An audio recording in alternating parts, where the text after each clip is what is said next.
Marketing Square. Bienvenue sur Marketing Square, le rendez-vous du gros marketing. Le gros, c'est un marketing qui sort des clous, qui se réinvente, qui se renouvelle. C'est aussi un mindset qui repose sur l'envie de se dépasser, de se détacher de ses opinions une bonne fois pour toutes et d'apprendre en continu. Si tu te reconnais dans cette description, que tu sois débutant ou expert, abonne-toi. Ce podcast va devenir ton meilleur allié. Pourquoi passer des heures à essayer de percer sur les réseaux sociaux quand l'agence personnelle peut le faire pour toi? Des vidéos verticales prêtes à poster, créées spécialement pour te faire décoller sur LinkedIn, Instagram, TikTok, YouTube et consorts. Génère des leads en continu et deviens incontournable dans ton secteur. En 1 mois et demi, l'agence personnelle m'a fait gagner 50 000 followers sur mes réseaux sociaux. Alors viens t'asseoir et laisse les meilleurs s'occuper du reste. Rendez-vous dans la description pour postuler, mais ne tarde pas trop, chaque promo a des places limitées.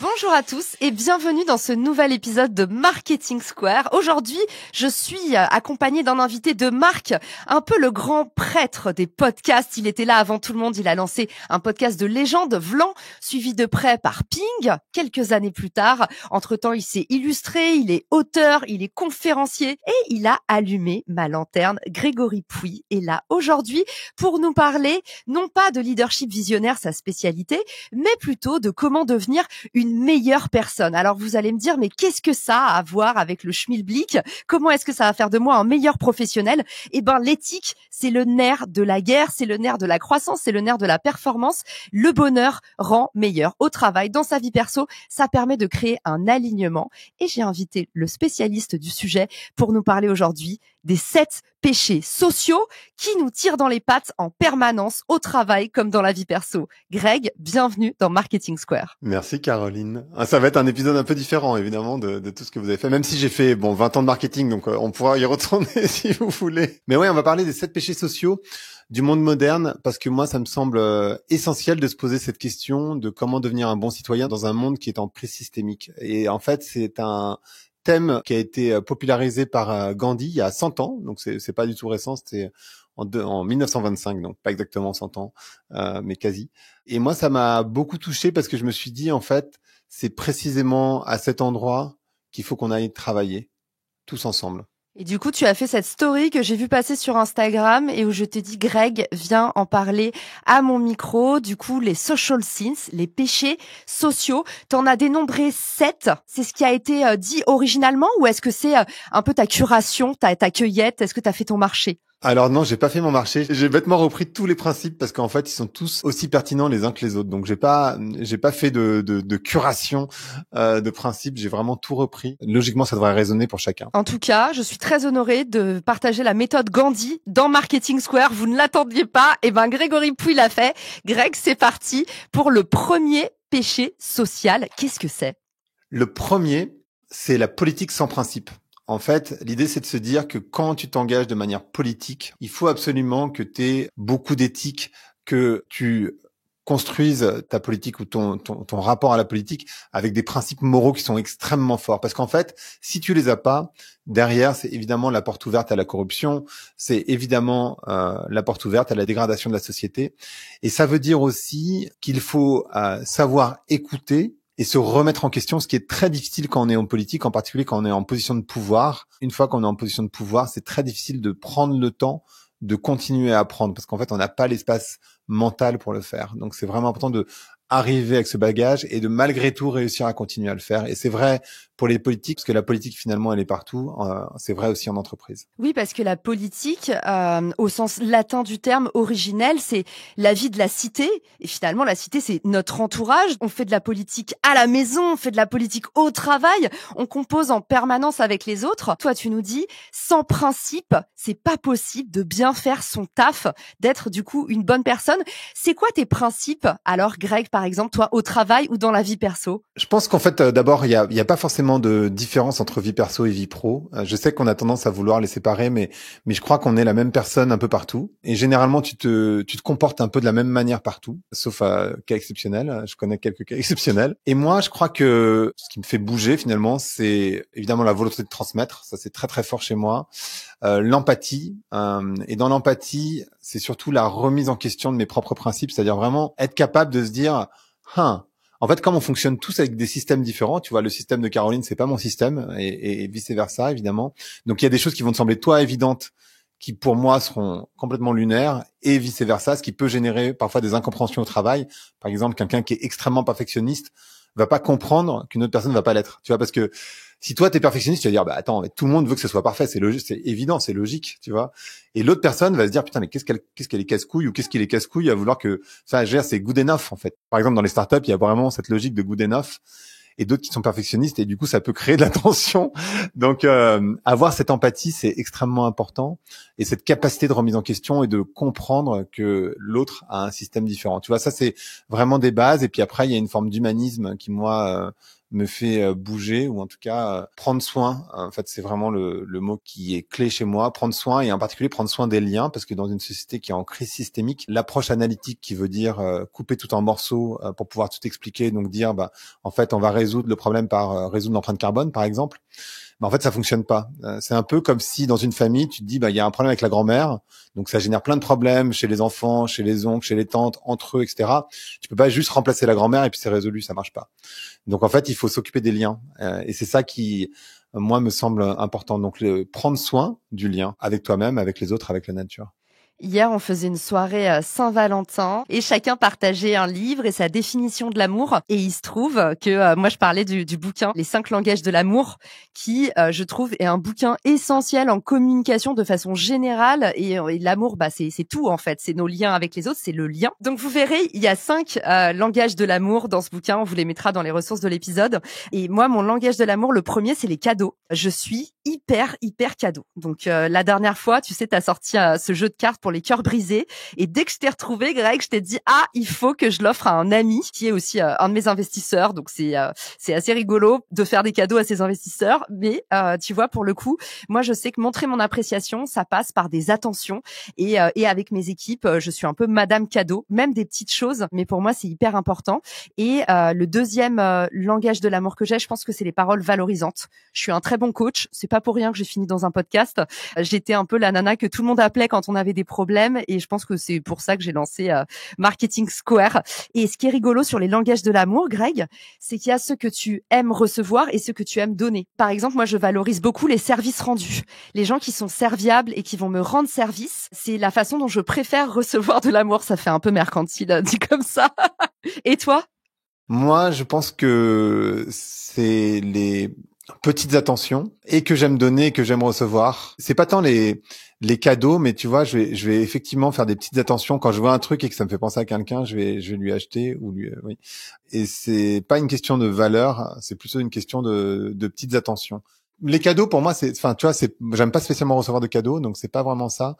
C'est plutôt de se dire tiens, la personne elle a pensé à moi de manière spécifique. Et donc j'aime bien le faire et le recevoir. T'as aussi les moments de qualité, Greg. Je sais que t'aimes bien les deep conversations. T'as besoin, en fait, du temps à deux, d'avoir des grandes conversations. À Lisbonne, d'ailleurs, tu fais souvent des événements où, en fait, t'invites des penseurs pour avoir des vraies conversations, des moments où il y a pas de portable, on n'est pas dans l'hyperconnexion. Et tu milites aussi beaucoup pour ça. Et je pense que c'est ancré en toi que t'aimes bien les fameux moments de qualité. Ouais, c'est un peu mon introversion, je pense, qui fait ça. C'est que j'aime bien être en one-to-one et avoir des vraies conversations. Je suis pas très fort en société, tu vois, dans des grosses soirées. Bon, je sais faire, hein, bien sûr, mais c'est pas ce que je kiffe le plus, d'être dans des grosses soirées où il y a plein de monde, où tu te montres et tu dis bonjour à tout le monde et tu sers la pince, machin. Alors que moi, j'adore, et plus il y a de personnes, plus il y a d'énergie, plus je suis excitée. Moi, j'adore la foule, tu vois, qui est en général une phobie chez les gens. En tout cas, sur les langages de l'amour, j'espère qu'on vous a donné envie d'aller regarder le bouquin, d'aller sonder vos proches. Et puis, vous voyez, il y a 2 teams déjà dans ce podcast. Greg, il est plutôt sur les moments de qualité, le pouvoir des petites attentions. Et puis moi, ce que j'adore par-dessus tout, c'est les vrais bros qui te sortent de la sauce au moment où t'as besoin d'eux, qui sont là en mode « Ok, je viens te rendre service » au moment où tu penses que tout est mort. Premier péché social, tu nous avais dit, la politique sans les principes. Et pour me faire un peu l'avocat du diable et reboucler sur ce sujet, j'ai envie de te demander quand même, les 2 visions, quelque part, elles se contredisent un peu parce que ça veut dire que pour gérer tes relations avec les autres, pour être un bon leader, un bon manager, faut avoir des principes et le problème des principes aussi, c'est que c'est un peu inflexible. Alors comment est-ce qu'on compose avec les autres et dans le bien de tous tout en ayant des principes bien rigides ? En fait, une des bases du leadership, c'est le respect. Le respect, ça veut dire quoi? C'est une base que Napoléon avait posée. Donc, tu vois, c'est pas non plus un truc très récent et on peut se dire Napoléon, le leadership. Mais en fait, Napoléon, il avait des gros principes de leadership hyper intéressants. Et en particulier, le respect. Et dans le respect, il y a vraiment comprendre qui est l'autre. C'est quoi son histoire? C'est quoi sa famille? C'est quoi, d'où il vient? De quel village? Quels sont ses rêves? Et comment, tu vois, on dit souvent, je vais essayer de motiver mes équipes. Je vais essayer de leur donner une raison d'être. Tu peux pas donner de la motivation aux gens. Tu peux pas leur donner une raison d'être. Tu peux créer les conditions pour qu'ils trouvent eux-mêmes à l'intérieur d'eux. Parce qu'il fait bouger les gens, c'est que leur guts, c'est pas leur tête en général, et ni leur salaire en fait. Cette base de respect permet justement de faire le pont entre les deux, je crois. C'est marrant que tu dises ça, Greg. Tu as un peu introduit le sujet de quand on est un bon manager, finalement, on est capable de parler d'autre chose que du boulot. Tu sais, j'étais en dernière partie de relecture de mon livre From Zero to Hero et mon éditrice, elle a tilté sur un détail et je veux bien ton avis là-dessus. Pour le coup, le management, moi, tout ce que je partage, c'est pas de l'expertise, mais c'est le résultat de 10 ans de management de tout type d'équipe, des intérimaires ou des gens en contrat en CDI. Et du coup, je partageais un peu ce que j'avais compris de comment créer du lien. Il y a un moment où mon éditrice m'a corrigé, m'a dit attention, et c'est peut-être très américain, tu vas me dire ce que t'en penses. Je disais, un bon manager, c'est quelqu'un qui est capable de s'intéresser à ce qui t'intéresse en dehors du travail. Et quelque part un peu de rentrer dans ta vie perso. Et mon éditrice m'a dit, attention Caro, là t'es en train de dire qu'un bon manager, il s'intéresse à ta vie perso. Mais ce que je voulais dire, c'est qu'un bon manager, il est capable de pas te parler que du boulot.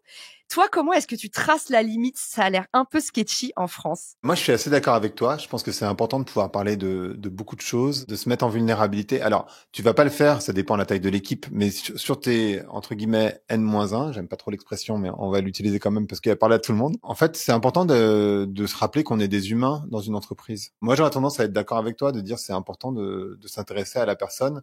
Encore une fois, je parlais tout à l'heure de respect. La base du respect, c'est savoir qu'est-ce qui fait bouger la personne, c'est quoi ses rêves, et comment je les connecte avec la raison d'être de l'entreprise. Parce que sinon, tu feras jamais bouger la personne. Moi, je suis assez aligné avec toi. C'est peut-être le fait d'avoir vécu à New York tous les deux, je sais pas. Ouais, voilà, maintenant on est pourris jusqu'à la moelle. Principe numéro 2, deuxième péché social à éviter absolument. Le deuxième, c'est le plaisir sans conscience. Ce que Gandhi disait, mais même si ça vient pas de Gandhi, hein. Techniquement, Gandhi, il a popularisé, mais c'est pas lui qui a créé ce principe. L'idée, c'était de se dire, attention au plaisir à l'excès, tu vois. Il y a déjà beaucoup de gens qui n'ont pas compris ce principe de carpe diem.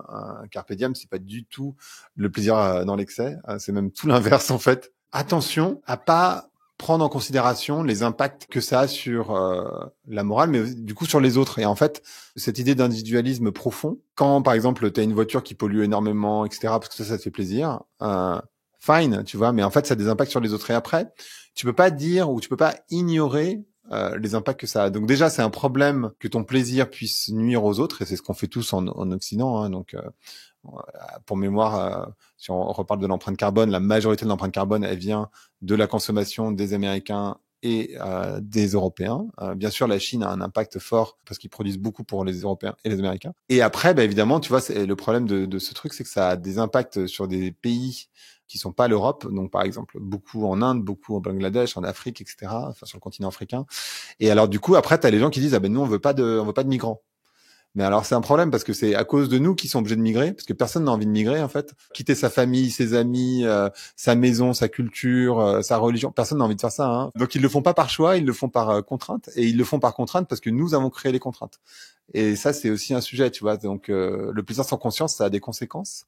Et après il faut aussi être responsable des conséquences. Donc c'est un peu le mec qui veut pas mettre de préservatif et qui après dit ah non mais moi je m'en fous que la fille soit enceinte quoi. Tu vois c'est un peu ça c'est un peu l'image, moi je trouve. Ça y est, il a osé parler de sexe sur Marketing Square. Alors là, c'est le point Godwin du podcast. Ce sera le dernier épisode. Bon, en tout cas, la notion de responsabilité, là, tu me touches en plein cœur. Je suis complètement d'accord avec toi. Indissociable d'ailleurs de nos activités. Et troisième péché social, qu'est-ce que ce serait, Greg? Le troisième, c'est la richesse sans le travail. Alors d'abord, l'accumulation, il faut savoir, c'est pas un besoin intime humain. Parce qu'en fait, nous, dans nos sociétés, on associe le succès à l'accumulation de biens, de pouvoir, de notoriété. Tu vois, c'est vraiment la manière, si je te dis un mec a vendu ou une fille a vendu sa boîte 10, 20, 30, 50 millions, tu vas penser succès, moi aussi, dans ma tête. Ou elle a 10, 20, 30 millions de followers sur Instagram, je vais penser succès dans ma tête.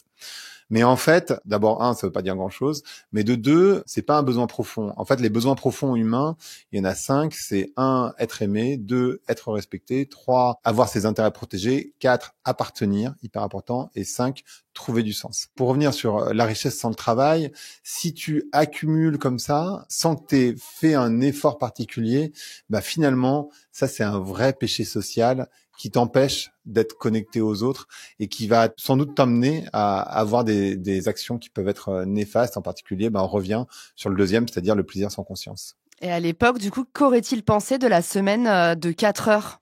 En fait, si tu veux, pour reprendre un économiste que tout le monde connaît, tous les gens qui nous écoutent, connaissent, c'est Keynes. Tu vois Keynes, lui disait le plus grand challenge que vont avoir les gens au XXe siècle, c'est de savoir qu'est-ce qu'ils vont faire avec tout ce temps libre. Et à l'heure de l'IA, je pense qu'il est pas prêt. Non, il n'est pas prêt. 4e péché social. Le 4e, c'est la connaissance sans caractère. En fait, lui pensait que l'éducation et la connaissance, ça devait aller de pair. En fait, c'est ce qui te permettait de développer un caractère, une personnalité finalement. On parlait au tout début de l'éthique et en fait, la connaissance est liée à l'éthique, évidemment. L'éthique, c'est quelque chose qui est mouvant, c'est-à-dire qu'en fait, on a l'impression que notre éthique, c'est forcément l'éthique de tout le monde. En réalité, il y a pas mal d'études qui ont été faites et on voit bien que d'une zone à l'autre du continent, en fait, on n'a pas la même notion de l'éthique. Par exemple, ils ont fait un test sur accident de voiture, il y a quelqu'un qui doit mourir. Est-ce que c'est la personne qui a tort? Est-ce que c'est une femme?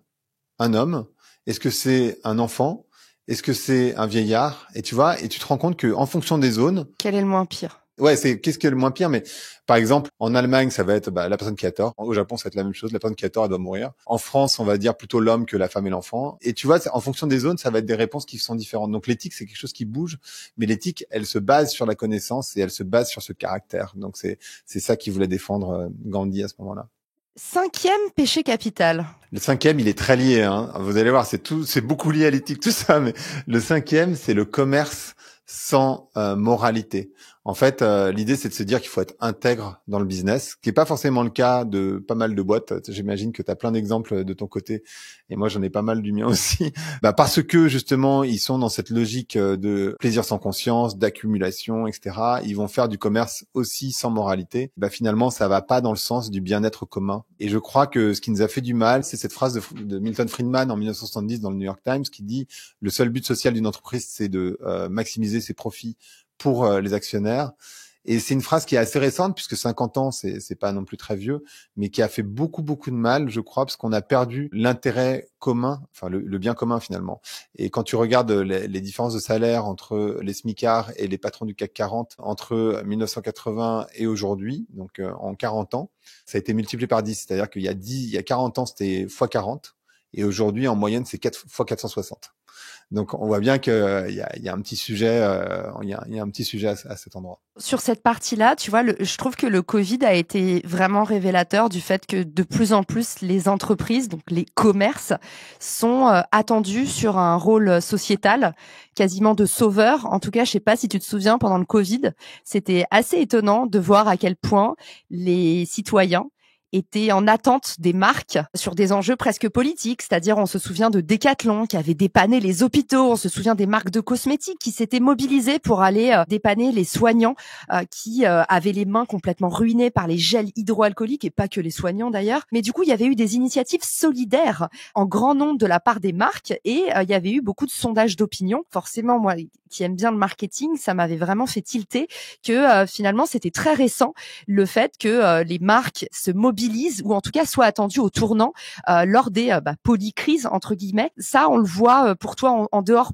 même peut-être du Covid, ou alors est-ce que tu penses que c'est rien de nouveau, mais c'est juste que ça a été plus médiatisé pour pas parler d'autre chose? Qu'est-ce que t'en penses? En fait, on a appris au XXe siècle qu'une entreprise, elle doit être un peu neutre, tu vois, elle doit essayer de plaire à tout le monde.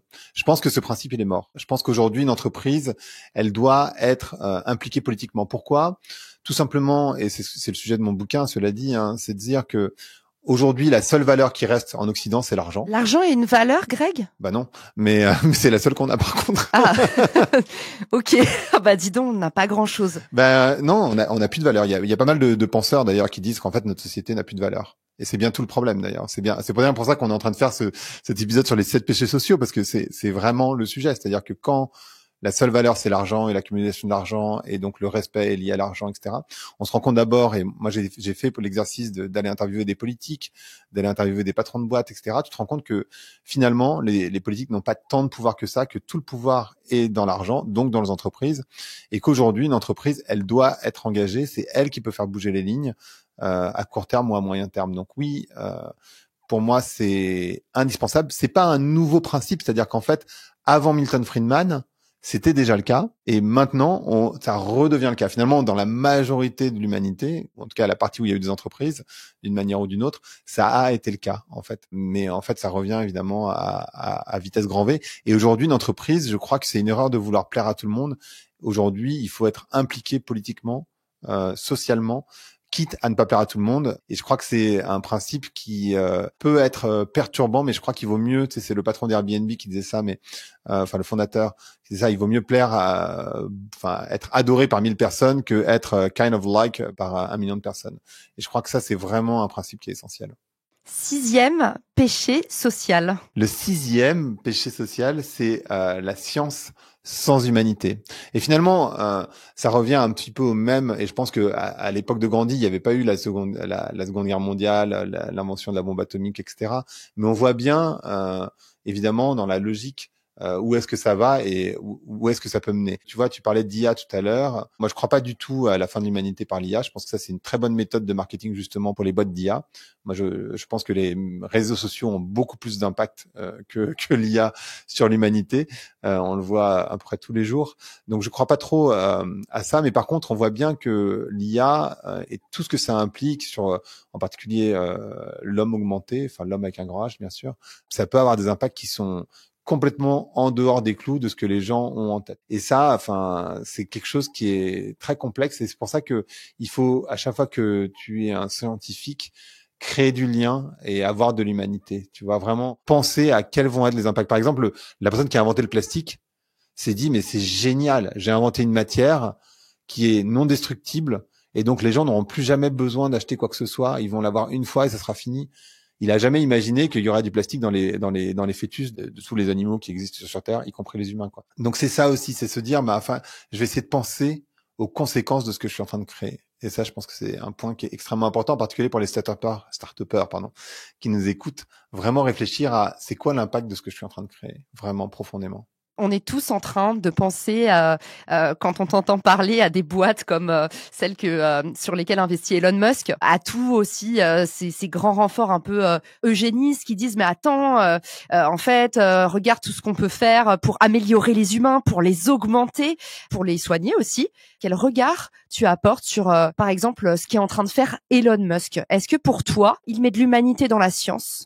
Elon Musk est fou et je pense qu'on a besoin de fous. Je pense que c'est indispensable pour faire avancer les recherches. Je pense qu'on sera tous augmentés d'une manière ou d'une autre bientôt. On l'est déjà, tu vois, le fait d'avoir un téléphone portable, le fait d'avoir accès à ChatGPT ou je sais pas quelle IA, on est d'une manière ou d'une autre déjà augmenté. On est augmenté par des éléments qui sont extérieurs à nous, bien sûr, mais on va demain, je crois, tous être augmentés de manière intérieure. En fait, ce qu'il faut comprendre entre la France et les États-Unis, il y a quand même une immense différence sur le rapport à la longévité et le fait de vivre en bonne santé le plus longtemps possible. Et on voit déjà en Chine des avancées qui sont extrêmement fortes parce qu'ils n'ont pas la même éthique que nous. Donc ils y vont costaud en Chine et aux États-Unis. Effectivement, il y a plein de boîtes. Mark Zuckerberg aussi a beaucoup investi là-dessus. Je sais pas si tu as suivi cette partie de ses investissements, mais il s'investit énormément sur la longévité et sur la modification du génome humain, etc., etc. Et je crois que l'un dans l'autre, on ira tous.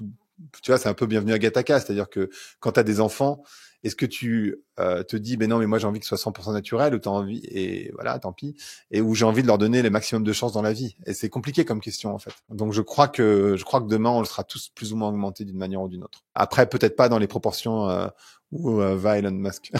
Je suis pas sûr de ça. Comment il s'appelle, Greg? Tu sais, le mec qui a lancé la boîte avec Grant Cardone, là, l'espèce de docteur un peu fou qui fait trop flipper. On en avait parlé la dernière fois. Ah là là, je me souviens plus du nom de la boîte, mais oui, je vois très bien à quoi tu fais référence. Je sais plus du tout comment ça s'appelait, mais oui, il y a des milliardaires qui investissent des sommes complètement monumentales sur leur propre santé. On le retrouvera et on vous le mettra dans la description.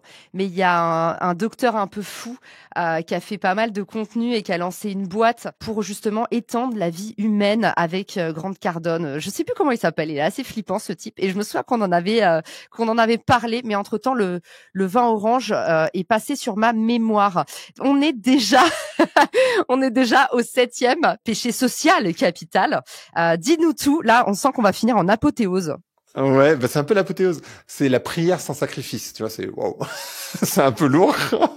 En fait, Gandhi pensait que tu pouvais pas prier sans un accompagnement personnel. Et lui, il parle de sacrifice. Je pense que le mot sacrifice, il est un peu fort parce que dans notre imaginaire, ça fait référence à sacrifice humain, sacrifice animal, etc. C'est pas nécessairement ça, mais c'est d'être à peu près aligné. Dans notre société, on pourrait dire comment tu t'alignes, tu vois, comment tu essayes de résoudre tes contradictions. Moi, par exemple, j'ai des tonnes de contradictions, tu vois. Je vis à Lisbonne, je parle beaucoup d'écologie, mais je prends l'avion quand même régulièrement. Je m'en cache pas, tu vois, j'en parle beaucoup dans mon livre, donc j'ai pas de sujet par rapport à ça. Moi, je sais que je suis pas du tout sans contradiction. D'ailleurs, personne ne l'est. Mais la question, c'est comment t'essayes d'aligner au maximum. Qu'est-ce que t'es prêt, pas à sacrifier. Moi, je crois pas qu'on va sacrifier. En fait, on parle beaucoup, tu sais, d'écologie punitive. On parle beaucoup de contraintes. Mais finalement, une question qui est intéressante et qui retourne le truc, c'est de se dire, est-ce que c'est pas aujourd'hui qu'on est pauvre? Et est-ce que demain, c'est pas l'abondance? Parce qu'aujourd'hui, on est pauvre de temps, on est pauvre de silence, on est pauvre de biodiversité, on est pauvre d'un air pur, on est pauvre d'une eau pure, on est pauvre d'humanité. Et demain, on pourra avoir de l'abondance de tout ça. Et peut-être qu'effectivement, ça voudrait dire que on n'a pas 2 ou 3 voitures par foyer. Mais est-ce que ça, c'est vraiment important versus tout le reste que je viens de citer? Moi, j'ai même pas le permis, Greg. Ben voilà, c'est bien. Je savais que t'avais pas le permis, cela dit. En tout cas, la prière sans sacrifice, ça me parle particulièrement parce que souvent, je milite pour ceux qui attendent un peu trop les opportunités, pour ceux qui pensent que ça va leur venir tout cuit dans le bec, qu'au final, on va s'intéresser à eux comme par magie. Moi, je dis toujours, en fait, tu peux pas demander des choses sans être prêt à en payer le prix. Et du coup, pour moi, la prière sans sacrifice, je vais te dire, c'est peut-être le plus glauque de tes 7 amendements, Greg, mais il me parle très fort celui-là. Et j'espère que ça vous poussera tous à passer à l'action après cet épisode, à essayer d'intégrer ces principes, à voir comment est-ce qu'ils résonnent en vous, envers votre entourage. En tout cas, c'est important. Moi, j'aime beaucoup cette citation qui ne vient pas d'un salon de tatouage, mais ça pourrait. C'est science sans conscience n'est que ruine de l'âme. Et je trouve ça hyper intéressant de toujours questionner ce qu'on fait. Et ça me parle beaucoup, Greg, quand tu challenges cette idée de croissance et que tu dis justement, comme là, ça m'a touché quand tu as dit, est-ce que c'est pas maintenant qu'on est le plus malheureux? Souvent, tu dis, mais en fait, on est dans une quête un peu désespérée à avoir des choses dont on n'a rien à foutre. Et je trouve que cet épisode va ramener un peu de morale, un peu d'éthique dans ce qu'on fait, parfois de façon automatique. Moi, j'aime bien ce retournement. J'aime bien demander aux gens, est-ce que vous avez envie d'être heureux? Et souvent, 100% des gens me répondent oui. Mais en fait, il y a eu pas mal d'études sur le bonheur, en particulier celle de Harvard que tu dois connaître. Et on sait comment faire pour être heureux. La première chose, c'est de prendre soin de ta santé, donc de limiter le stress. La deuxième, c'est de prendre soin de tes liens profonds, les liens avec ta famille, tes amis, ton conjoint, ta conjointe, tes enfants. Le troisième, c'est d'avoir un maximum de joie. Le quatrième, c'est d'avoir de l'impact. Le cinquième, c'est de grandir spirituellement ou individuellement. Le sixième, je sais pas où j'en suis précisément, c'est d'avoir une forme d'autonomie. Et puis après, tu as l'autonomie financière. Et en fait, tu te rends compte que en accumulant, en cherchant l'accumulation, tu sacrifies tous les premiers. T'as énormément de stress, donc en fait c'est la première cause de mortalité. T'as pas du tout le temps ni pour tes amis ni pour, mais tu te dis oui mais on verra plus tard. Et puis c'est important, tu sais, pour les enfants c'est important parce que l'héritage, etc. Mais la réalité c'est que l'héritage, tes enfants quand tu vas mourir, ils auront 50 ans, ils auront fait leur vie. Ce qui est important pour eux, c'est le moment que tu vois, ce qui va éviter d'avoir on parle tous de névrose, ce qui va leur éviter d'avoir un maximum de névrose, c'est que leurs parents ont été là dans les premières années de leur vie, quoi. Pas quand ils auront 50 ans et qu'ils vont toucher X milliers d'euros, X millions d'euros. Ça changera rien à leur vie, en fait. Ils auront fait leur vie. On sacrifie donc les liens. Parfois, ça amène à des divorces. On sacrifie la joie, on sacrifie l'impact. En fait, on sacrifie tout ce qui nous rend heureux. Finalement, on est optimisé à ne pas être heureux tout en disant qu'on veut être heureux. C'est intéressant quand même. Et je pense que c'est une bonne question qu'il faut se poser individuellement parce que même si on se dit oui, c'est super ce qu'il nous raconte Greg au niveau sociétal, etc. Mais bon, moi je ne suis pas Gandhi. Mais même au niveau individuel, finalement, ce qu'il faut réaliser, c'est que quand on crée ces déséquilibres, en fait, on en paye le prix. Chacun et aussi collectivement. Et c'est une erreur de croire que le bonheur individuel va supplanter le bonheur collectif. Tu sais, c'est un peu la citation encore une fois, de Brian Chesky de Airbnb qui disait je pensais que ça allait résoudre tous mes problèmes et j'ai jamais été aussi dépressif de ma vie. Donc en fait, vous pouvez retrouver l'interview, c'est pareil, elle est disponible en ligne, hein, donc c'est pas un secret. Mais le succès, plus que l'argent, amène cette solitude. Ben oui, mais souvent ce qu'on appelle le succès, c'est l'accumulation. Donc finalement, l'argent, il est jamais très loin du succès dans notre imaginaire collectif. Et en fait, notre cerveau, il est pas structuré pour envisager les mauvais côtés d'une bonne nouvelle. Et l'accumulation de célébrités, d'argent, donc de biens, pareil, il y a plein de mauvais côtés qu'on pourrait citer aussi à ces bonnes nouvelles, entre guillemets. Ce truc-là, Greg, je me l'explique souvent sur le fonctionnement du cerveau humain, qui est plus sensible à l'aversion à la perte qu'à l'appât du gain. Et du coup, à partir de là, faites le calcul. Plus on a de choses, plus on a peur de perdre parce qu'on a des choses à perdre. Et j'ai l'impression que du coup, cette accumulation dont tu parles est réellement toxique. Alors, c'est un des éléments, effectivement. C'est vrai que quand tu as beaucoup, t'as peur de perdre. Et les gens qui ont beaucoup d'argent, en fait, du coup, parce que tu le places, ton argent. Tu vas pas le garder dans un coffre-fort chez toi. Ça n'a aucun sens. Tu vas investir dans des startups, etc. Enfin bref. Et ça te génère des problèmes. Ça t'empêche d'avoir du désir parce que quand tu peux tout acheter, t'as moins de désir. Tu n'as plus vraiment le droit d'être triste. Et les autres vont te juger, mais toi-même, parce que les gens vont te dire, oui, mais enfin, toi, ça va quand même, tu vas pas te plaindre, faut pas déconner, quoi. T'es quand même dans des bonnes conditions. Donc, en fait, t'as plus trop le droit de te plaindre. Ça peut générer des tensions avec ta famille ou avec tes amis. Moi, j'ai un ami comme ça qui a touché plusieurs dizaines de millions d'euros et il donnait de l'argent à son père, s'est rendu compte que, en fait, c'est les amis de son père qui allaient lui voler de l'argent, lui demander en pleurant. Donc, en fait, tout l'argent qu'il donnait à son père pour l'aider, en fait, l'argent repartit à des gens qu'il connaissait même pas. Donc, ça a créé des tensions avec son père. Il a dû arrêter de lui donner de l'argent. Donc, ça peut générer des tensions dans tous les sens. La réalité de l'accumulation d'argent, même si on se bat tous pour avoir ça en se disant oui, mais c'est une forme de liberté, c'est une forme de. Mais en fait, la liberté, elle est justement dans la dépossession et dans le dénuement, tu vois. Et je suis pas du tout à ça. Je dis ça, je suis pas du tout à cet endroit. Hein. Je suis pas en train de donner les leçons à qui que ce soit. Je pense que c'est plutôt à cet endroit qu'il faut qu'on aille chercher que l'inverse. En tout cas, la frugalité, pour moi, c'est une notion essentielle dans le marketing aussi. Et souvent, derrière le growth marketing, les gens mettent cette idée fausse d'abondance. Les grosses automatisations qui vont chercher de la masse.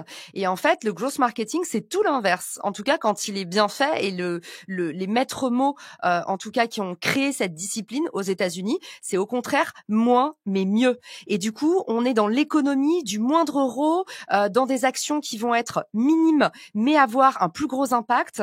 Je suis assez contente qu'on ait parlé aussi de ce sujet parce que parfois, tu vois, on est dans un podcast sur le growth marketing, mais pour moi, la croissance est plutôt positive à une seule condition, c'est qu'elle soit, tu vois, toujours consommée d'un point de vue conscient. Et j'ai beaucoup aimé que dans cet épisode, tu aies remis la morale, l'éthique au centre de ce qu'on fait. Pour moi, c'est la condition de la conscience et même de l'accès au bonheur. Donc, merci beaucoup d'être venu nous partager tout ça. Et puis, où est-ce qu'on peut te retrouver, peut-être, Greg, pour aller se renseigner sur ce que tu fais? Tu nous as parlé d'un livre. Tu es un peu multi-entrepreneur aujourd'hui. Tu as plein de projets tout le temps. C'est où le meilleur endroit pour te trouver?